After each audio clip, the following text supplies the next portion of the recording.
ताशफ़ैन आप बाहर क्यों नहीं आए? हमारे साथ खाना क्यों नहीं खाया आपने? आपको पता है वो कितना ज़्यादा खुश था, वो बहुत अच्छा है। वो अंदर दाख़िल होते हुए उसे देख रही थी जो अभी-अभी नहा कर निकला था। आज वो इतनी खुश थी कि अपने आप ही उसके पास आते उसकी गिर्द बाजुओं का हिसार बना गई। हालाँकि इससे पहले वो जब भी शर्टलेस होता था वो निगाहें चुरा लेती, क्योंकि मैं नहीं चाहता था कि मेरा भालू ठीक से अपने दोस्त के साथ एन्जॉय ना कर सके। तुम्हारा दोस्त सच में बहुत अच्छा है, इसमें कोई शक नहीं। वो तुम्हारा ख़्याल रखता है, मदद करता है तुम्हारी। अच्छे दोस्त की यही तो निशानी होती है। वो जब चाहे यहाँ आ सकता है, मुझे कोई एतराज़ नहीं। उसने मुस्कुराकर उसके गिर्द अपने बाजुओं का हिसार मैं सर कह रहे हैं कि फ़ाइल वापस ले जाएं, कुछ गलतियां हैं उन्हें क्लियर करें। आपको उनके ऑफिस जाना होगा ताकि आपको सारी गलतियां वो बता सकें। माहम उसके कैबिन का दरवाज़ा खटखटाती वारिक का पैगाम उसे देती वहीं से पलट गई।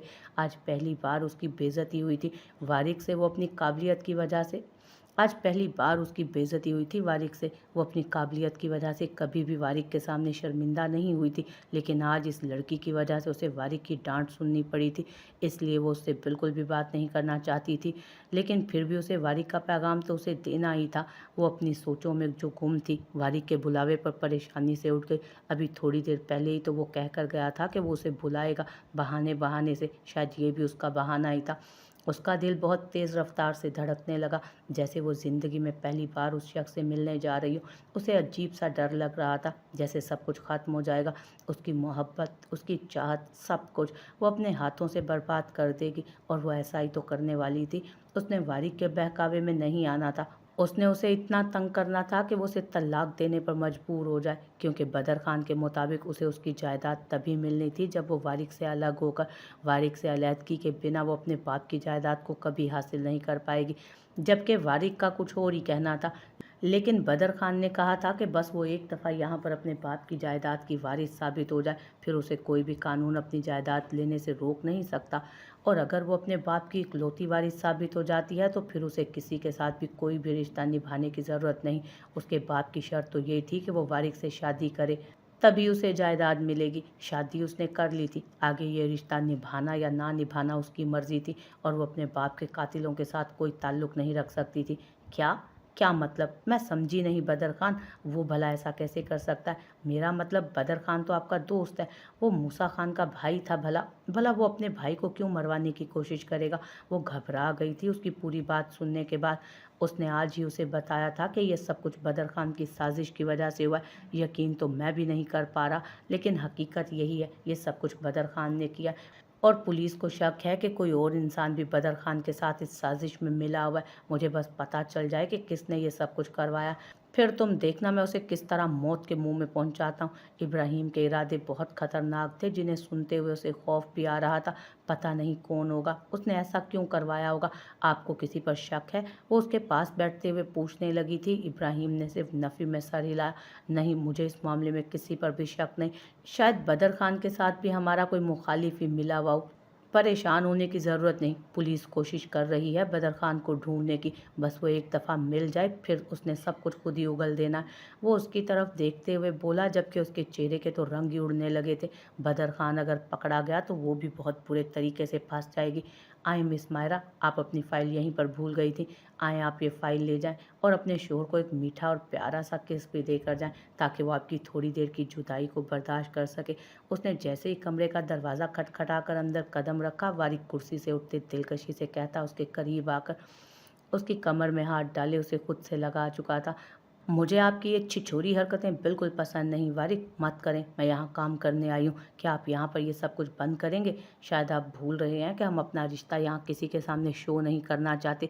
वो उसे धक्का देती पीछे हटा चुकी थी, जबकि वारिक तो उसकी हरकत पर हैरान रह गया।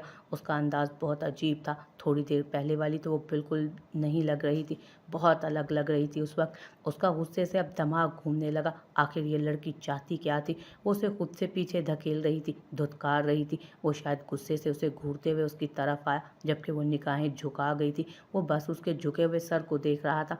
नहीं, ज़ैनब अभी तक ठीक नहीं, आप इसे लेकर घर नहीं जा सकते। इन्हें प्रॉपर ट्रीटमेंट की ज़रूरत है और जैसी इनकी कंडीशन है वहाँ पर इनका ट्रीटमेंट हरगिज़ नहीं हो सकता। इन्हें हर वक्त डॉक्टर की ज़रूरत है, कभी भी इनकी तबीयत ख़राब हो सकती है। ऐसे में इनका अस्पताल में रहना ज़्यादा बेहतर होगा। मुझे समझ नहीं आ रहा, पिछले दिनों वो काफ़ी बेहतर थी। मुझे उम्मीद लग गई थी कि वो बहुत जल्द ठीक होकर घर वापस जा सकेंगी, लेकिन ऐसा नहीं हो सका। इनकी हालत तो मज़ीद बिगड़ती जा रही है। मैं खुद भी समझ नहीं पा रहा कि किस चीज़ के दबाव का शिकार है ये। आप इनसे पूछने की कोशिश करें। जिस तरह से इनकी हार्ट बीट तेज़ होती है, बहुत शदीद खतरा है। डॉक्टर उसे समझा रहा था, जबकि वो उसे घर ले जाना चाहता था। डॉक्टर ने इनकार की वजह बताते उसे समझाया, वो कुछ भी नहीं कह पाया। ज़ैनब की टेंशन की वजह तो वो खुद भी नहीं जानता था, लेकिन कैसे ज़ैनब क्या सोचती थी क्या नहीं, वो उसके दिमाग तक रसाई हासिल नहीं कर पा रहा था। सब कुछ ठीक था, सब कुछ नॉर्मल था, लेकिन फिर भी वो नॉर्मल नहीं हो पा रही थी। वारिक आप क्यों ये सम वारिक आप क्यों ये सब कुछ मेरे साथ कर रहे हैं? मुझे मेरे मेन फोकस से हटाना चाहते हैं ना ये सब करके, ताकि मैं अपने बाप की जिम्मेदारियों को समझ ही ना सकूं? आखिर क्या मकसद है आपका? आप नहीं चाहते कि मैं काम करूं? यहाँ किसी चीज़ आप नहीं चाहते क्या कि मैं यहाँ काम करूँ या यहाँ की चीज़ों को समझूँ? मुझे काम करना है, अपने बाबा की ज़िम्मेदारियों को समझना है और सँभालना है, ना कि मैं यहाँ 24 घंटे आपके रोमांस झाड़ती रहूँ आपके साथ। वो उसके गुस्से की परवाह किए बिना पीछे हटते टेबल पर आई और वहाँ से फ़ाइल उठाने लगी। उसका सीरियस अंदाज़ देखकर वारिक भी अपने कोट के बटन लगाता हाँ में सर हिलाते हुए सामने अपनी कुर्सी पर बैठ गया था। ठीक है, मैं समझ गया मिस मायरा, आप यहाँ सिर्फ काम करने के लिए आई हैं, तो अब ये फ़ज़ूल का रोना धोना बंद करके अपने काम पर तवज्जो दें। मेरे ख़्याल में मैं भी अब आपको बच्चों की तरह ट्रीट नहीं कर सकता, क्योंकि आपका दिमाग तकरीबन 90% बुरी तरह से ख़राब हो चुका है। आप कब क्या सोचती हैं ये आपको खुद भी नहीं पता होता। अपने ऑफिस के वर्कर्स के साथ बैठकर मैं ना तो गप्पे हाँकता हूँ और ना ही रोमांस झाड़ता हूँ। जिनसे मुझे काम करवाना होता है मैं उन्हें डांटता भी हूँ, इग्नोर भी करता हूँ और उनकी इंसल्ट भी करता हूँ। इसीलिए अब आप मुझसे इस तरह की कोई शिकायत मत कीजिएगा कि जैसे आपके सामने आपका शोहर बैठा हो। इस ऑफिस में आपका बॉस बैठा है जो आपको वैसे ही ट्रीट करेगा जैसे वो आपको तनख्वाह देगा। अब बाकी सब कुछ आपको मिस माहम समझाएंगी। 3 बजने में अभी 25 मिनट बाकी हैं। ये तीनों पेजेस मुझे टाइपिंग के बाद अपने टेबल पर चाहिए। सब वर्कर्स के सामने आप भी मेरे लिए एक वर्कर ही होंगी, तो मुझे उम्मीद है कि अब आप कोई भी मेरी बात को ज़्यादा दिल पर रोने धोने नहीं बैठ जाएंगी। खैर अब आप जा सकती हैं। ये फ़ाइल ले जाइए और ठीक से टाइपिंग करके लाइए।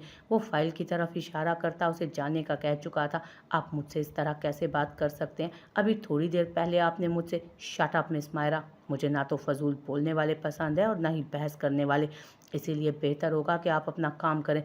25 मिनट मेरे ख्याल में बहुत कम है आपके लिए, लेकिन इन 25 मिनट में मेरा बहुत नुकसान हो सकता है। बराए मेहरबानी जाइए और मुझे डिस्टर्ब करना बंद करें। उसने काफ़ी गुस्से और सर्द मोहरी से उससे कहा तो वो उसके अचानक बदलने पर हैरान रह गए। वारेक, मुझे समझ नहीं आता आपके साथ मसला क्या है आखिर? वो फाइल पटकते हुए उससे कहने लगी। मुझे दौरे पड़ते हैं और ऐसे ही दौरे आगे भी पड़ते रहेंगे। आदत डाल लीजिए। फाइल उठाइए और जाइए यहाँ से। वैसे मिस माहम कह रही थी कि आप 3 घंटे में तो क्या 3 साल में भी इस फाइल को मुकम्मल नहीं कर पाएंगी, तो अब तो मुझे भी कुछ ऐसा ही लगता है। वो होती कौन है मेरे बारे में कुछ भी बोलने वाली या कहने वाली? वो पता नहीं आगे से क्या बोलने वाला था कि मायरा भड़क उठी थी। मेरी सेक्रेटरी है और आपकी बॉस हैं, आप उन्हीं के अंडर काम करती हैं और बेहतर होगा कि अपना ये एटीट्यूड ज़रा कंट्रोल में रखें। मुझे फजूल में बहस करने वाले वर्कर्स बिल्कुल पसंद नहीं। उठाएं ये फाइल और ले जाएं यहाँ से।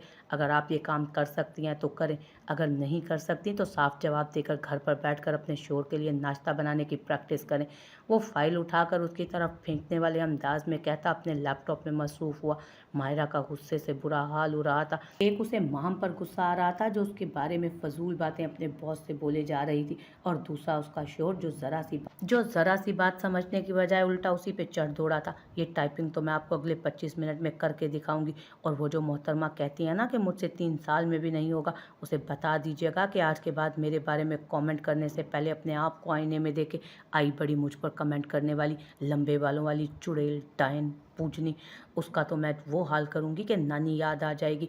वो उसे गुस्से से पैर पटकती बाहर निकल गई थी। वारिक को यकीन था कि वो 25 मिनट के अंदर अंदर ही टाइपिंग करके फाइल दोबारा उसकी टेबल पर ले आएगी।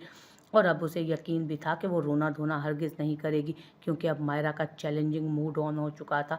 वो अब बैठकर रोना-धोना नहीं था उसने, बल्कि उसने चैलेंज कबूल करना था और उसे किसी भी हालत में पूरा करना था।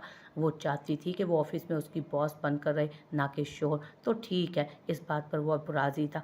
वो भी हरगिज़ नहीं चाहता था कि मायरा को यहाँ देखकर वो अपने काम में किसी तरह की कोई गलती करे। वो सच में मायरा को यहाँ देखकर बहक जाता था और मायरा की मौजूदगी उसे बुरी तरह डिस्टर्ब भी करती थी। जो भी था, ये दिल का मामला था और दिल के मामलों में बहुत कंट्रोल की ज़रूरत होती है। मायरा को इग्नोर करना उसके बस में नहीं था, लेकिन मायरा खुद चाहती थी कि वो उसके साथ बोझ बनकर रहे, ना कि उसका शोहर, और वो मायरा की हर ख्वाहिश को पूरा करना चाहता था। इसलिए उसने सोच लिया था कि अब जैसा मायरा चाहेगी वो सब कुछ वैसा ही होगा, बिल्कुल वैसा ही बनकर रहेगा जैसा मायरा चाहती है। मायरा जिस तरह इस ऑफ़िस में कंफर्टेबल महसूस करती है, वो उसे वैसे ही कंफर्टेबल रखेगा। ना तो उस पर बेजा हुक्म चलाएगा और ना ही शोहर होने का कोई हक इस्तेमाल करके उसे तंग करेगा। बहुत बहुत मुबारक हो तायश, हमने फ़िल्म की शूटिंग मुकम्मल कर ली है। अब तुम आज़ाद हो, जैसे चाहे घूमो फिरो, एंजॉय करो।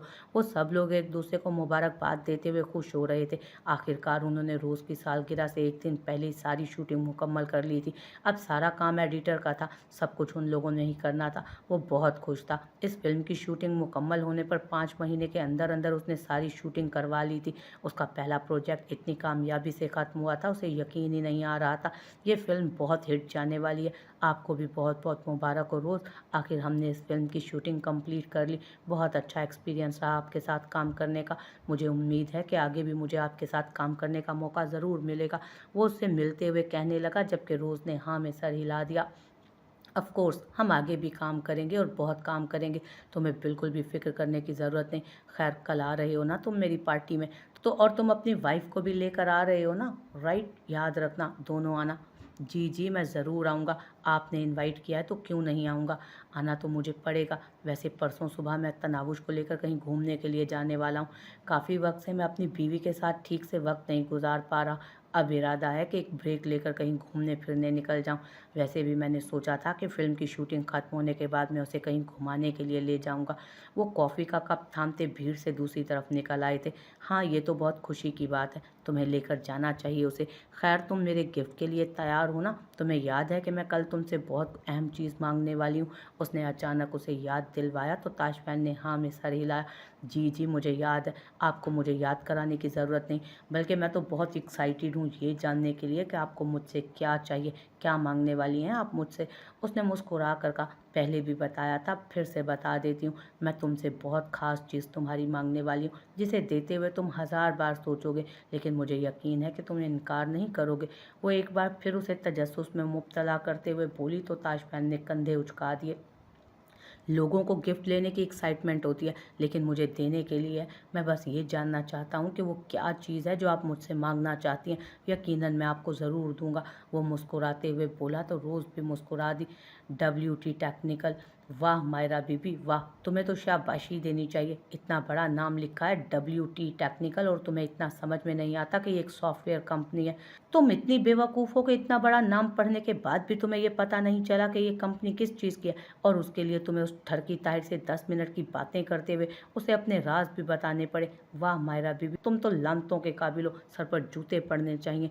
वो फाइल सेव करते हुए स्क्रीन सेव कर देख रही थी, जहाँ पर बड़े-बड़े लफ्ज़ों में कंपनी का नाम लिखा था। यही लोगो उसने सुबह उस बिल्डिंग के बाहर भी देखा था और नाम भी पढ़ा था, लेकिन फिर भी उसने ताहिर को ना सिर्फ बुलाकर पूछा था कि ये कंपनी किस चीज़ की है, बल्कि उसे ये भी बताया कि वो ग्रेजुएशन के बाद अपनी स्टडी ड्रॉप आउट करके जगह-जगह ऑडिशन देने के लिए रुल रही थी, और उसने कोई डिप्लोमा नहीं किया, उसके पास कोई कोर्स नहीं।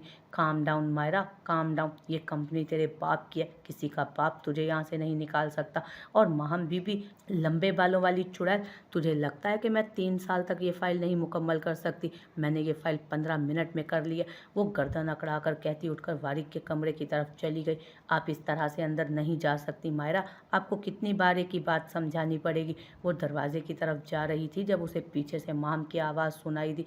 उसने दांत पीसकर उसकी तरफ देखा और फिर अपने चेहरे पर बड़ी मुश्किल से मुस्कुराहट सजाई। 3 होने में 10 मिनट बाकी हैं। मैंने सोचा मैं फ़ाइल अंदर ले जाती हूँ। लगता है अभी सर मसरूफ़ होंगे, मुझे बाद में जाना चाहिए। अपने गुस्से को काबू करते उसने बेवजह ही आगे-पीछे नज़रें दौड़ाना शुरू कर दी थी, जहाँ हर तरफ उसे WTO टेक्निकल लिखा हुआ नज़र आ रहा था।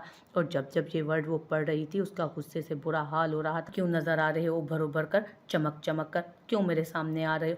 जब मैं जानना चाहती थी तब तो कहीं छुप कर बैठ गए थे। वो दोनों वो दोनों वर्ड्स को देखते हुए उस अंदाज में बोली कि माम के साथ साथ ताहिर भी हैरानगी से उसे देखने लगा। मिस मायरा, आप ठीक तो हैं? ताहिर ने पीछे से आते हुए पूछा था। मैं बीमार लग रही हूँ आपको? उसने सीरियस अंदाज में उसे देखा तो उसने फ़ौरन नफ़ी में सर हिलाया। तो जाकर अपना काम करें ना, मेरा सर क्यों खा रहे हैं? मिस मायरा ठीक तो हैं? जैसे मेरा इलाज करेगा, आया बड़ा डॉक्टर कहीं का। वो गुस्से से उसे सुनाती वहाँ से निकल गई, जबकि ताहिर ने माहम को देखा जो खुद भी कंधे उचकाकर अपना काम करने लगी। मैं कैसी लग रही हूँ? ये ड्रेस तो बहुत ज़्यादा हैवी है। वहाँ तो लोगों ने इस तरह के ड्रेस पहने भी नहीं होंगे। आपको नहीं लगता मुझे ये वाला ड्रेस पहनकर नहीं जाना चाहिए पार्टी में? मेरे पास ना एक बहुत खूबसूरत कुर्ता है ब्लू कलर का, वो पहनकर चलूँ? वो नहाकर निकला तो वो आईने के सामने खड़ी तैयार हो रही थी। जो ड्रेस वो उसके लिए लाया था वो उस वक्त उसमें कयामत बनकर उसके दिल पर बिजलियाँ गिरा रही थी। डार्लिंग, मैं तो कहता हूँ कि कहीं जाते ही नहीं, बल्कि इस खूबसूरत ड्रेस में इस खूबसूरत वक्त को एक दूसरे के साथ एंजॉय करते हैं। फजूल की पार्टीज हम छोड़ ही देते हैं। फजूल की पार्टी? ये पार्टी आपके बॉस की सालगिरह की पार्टी है और आप इसे फजूल की पार्टी कह रहे हैं। इतना इंतज़ार था आपको इस पार्टी का, अब अचानक ही ये फजूल हो गई। वो अपनी कमर पर हाथ रखती लड़ाका अंदाज में उसके बाहों में पूरी तरह कैद थी। लेकिन तुम मेरे पास होती हो तो मुझे हर काम फजूल ही लगता है। बस दिल करता है कि तुम्हारे साथ ही रहूं। लेकिन वो उसे हल्का सा धक्का देकर पीछे करते हुए वापस आईने के सामने रुककर अपने बाल बनाने लगी। उसने अपनी फाइल लाकर सबसे पहले उसके सामने रखी थी, जबकि वो उसकी सब फाइल्स लेकर अपने सामने करते हुए चेक करने लगा। उसकी बारी ज़रा लेट आई थी, हालांकि उसने पहले दी थी तो रूल्स के मुताबिक उसकी पहली बारी आनी चाहिए थी।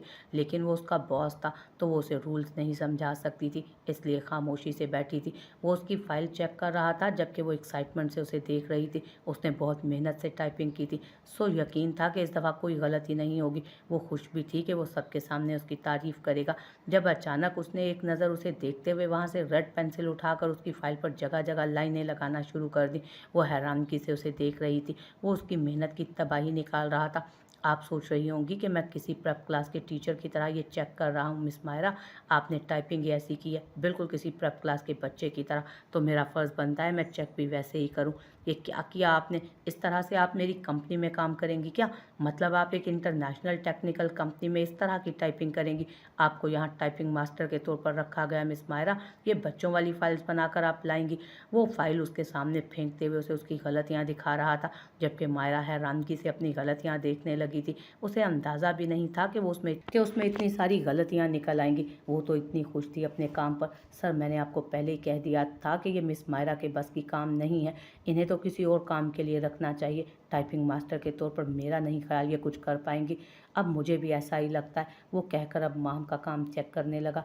एक्सीलेंट, ज़बरदस्त, आउट क्लास, ऐसा ही काम मैं चाहता था मिस माम। मुझे यकीन है ये क्लाइंट्स हमारे लिए बहुत फ़ायदेमंद साबित होंगे और जिस तरह से आप काम कर रही हैं मुझे यकीन है ये प्रोजेक्ट जल्द ही हमारे नाम हो जाएगा। आपने अपनी गलतियां नोट कर ली मिस मायरा? वो माम की फ़ाइल उसे वापस देते हुए उससे पूछने लगा, जो गुस्से से फ़ाइल को देखते हुए अब उसे देखने लगी। जी हाँ, कर ली हैं। आइंदा कोशिश करूँगी कि ऐसी गलतियाँ ना हों। वो कहकर उठ गई। मुझे खुशी हुई कि आपको आपकी गलती का एहसास है। आइंदा ऐसी गलती मत कीजिएगा। उसने मुस्कुरा कर उसे देखा। उसे लगा कि उसके डांटने पर वो बुरा मनाएगी, लेकिन ऐसा कुछ भी नहीं हुआ था। वो बहुत प्रोफेशनल अंदाज में सिर्फ हाँ में सर हिला गई। अगर आपको किसी भी मदद की ज़रूरत हो तो आप मिस माहम को कह सकती हैं। ज़रूरत नहीं है। अगर मुझे किसी की मदद की ज़रूरत हुई तो मैं इंटरनेट से देख लूँगी। और मेरे ख्याल में मिस माहम को अपने काम पर ज़्यादा फोकस करना चाहिए, ना कि दूसरों के काम पर। ये अपने काम से ज़्यादा दूसरों के काम पर कमेंट करती हैं। वो उठकर खड़े होते हुए बोली, मैं ऐसा इसलिए करती हूँ क्योंकि बहुत सारे लोग यहाँ पर मेरे अंडर काम कर रहे हैं और मुझे देखना होता है कि कौन क्या काम कर रहा है। माहम भी उसके साथ बराबर उठ खड़ी होते बोली थी, लेकिन मैं आपके अंडर काम नहीं कर रही और ना ही करना चाहती हूँ। मेरा एक ही बॉस है तो एक ही रहने दीजिए, वरना वरना क्या करेंगी आप? बताना पसंद करेंगी? वो सीने पर हाथ बांधते हुए मुस्कुरा कर बोली, जैसे उसकी धमकी सुनना चाहती हो। वारिक ने उन दोनों की सर जंग को खामोशी से देखा।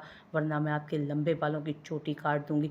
वो मुस्कुरा कर कहती अपनी फाइल लेकर ऑफिस से बाहर निकल गई, जबकि वो हैरानगी से उसे देखने लगी। वो उसे धमकी देकर गई थी और कोई कुछ भी नहीं बोला था। सर, आपने देखा मिस मायरा मुझे धमकी देकर गई हैं, उसने उसकी तरफ देखते हुए कहा। मिस महम, क्या आप मुझे सच में प्रेप क्लास का टीचर साबित करना चाहती हैं जो अपनी शिकायतें मुझसे कह रही हैं? आप अपने मसले इस ऑफिस के बाहर सॉल्व करें। वो उसे इग्नोर करने वाले अंदाज में बोला तो महम भी शर्मिंदा होते नफ़ी में सर हिला गई।